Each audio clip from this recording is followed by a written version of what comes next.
বরগুনায় dengue পরিস্থিতি ক্রমেই ভয়াবহ হয়ে উঠছে।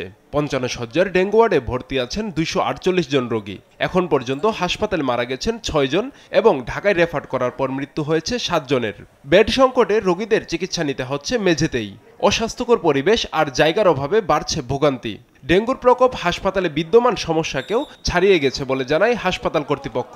আমার মনে হচ্ছে যে প্রতি ঘরে ঘরে ডেঙ্গু পেশেন্ট আছে, যেই ঘর থেকে একজন আসতেছে আলটিমেটলি ওই ঘরের সবাই হচ্ছে ডেঙ্গু আক্রান্ত এবং দিনকে দিন এটা মহামারী আকার ধারণ করতেছে।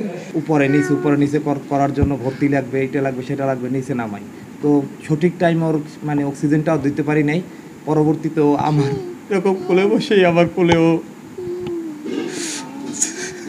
চলে যায়, আমি কিচ্ছু বলতে পারি না। এদের এই নার্সিং ব্যবস্থা এগুলো ভালো না, ঔষধপাতি সব আমাদের কিনে খাইতে হয় এবং আপনার এই 8 দিন ধরে শুধু একমাত্র এক পিস নাফাই পাইছি, এছাড়া আর কোনো ঔষধ এখান থেকে পাই নাই।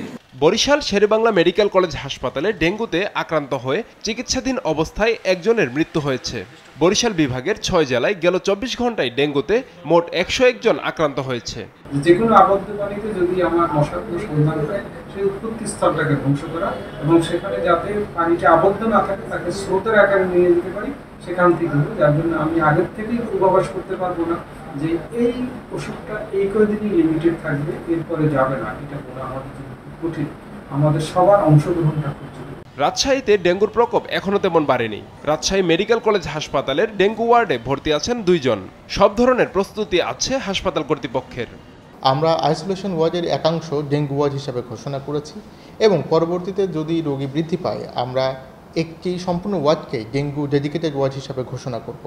ময়মনসিংহ মেডিকেল কলেজ হাসপাতালে ডেঙ্গু আক্রান্ত হয়ে 4 জন চিকিৎসা নিচ্ছেন। ডেঙ্গু প্রতিরোধে নগরীর 33টি ওয়ার্ডে মশা নিধন কার্যক্রম জোরালো করার কথা জানিয়েছে সিটি কর্পোরেশন।